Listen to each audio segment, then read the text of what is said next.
Cutter's Way is a noir crime thriller film about Bone. He is a boat salesman, also a gigolo who doesn't aspire to be much.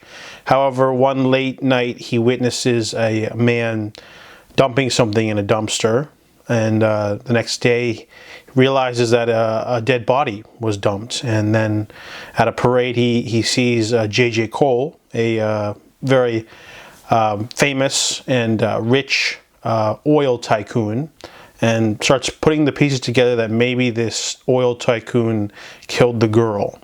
So he teams up with Cutter, who is a bitter, unhinged, eye patch wearing veteran who's missing an arm.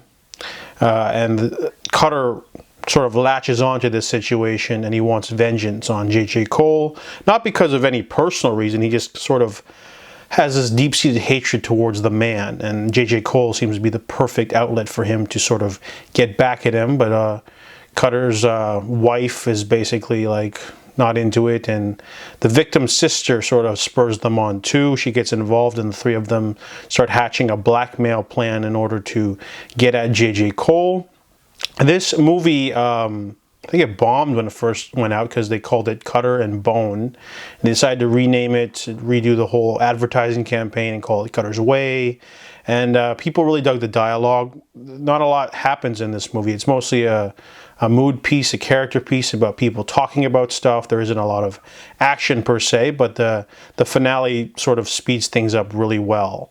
To a really satisfying finale, to be honest. But the build-up, you have to be patient. It's one of those movies that sort of puts all of its eggs into the last 10 minutes. The rest of the movie is just, characters arguing, some stuff happening here and there. I mainly watched this film for Jeff Bridges' performance because I really like Jeff Bridges, but this may be the career best performance for actor John Hurd.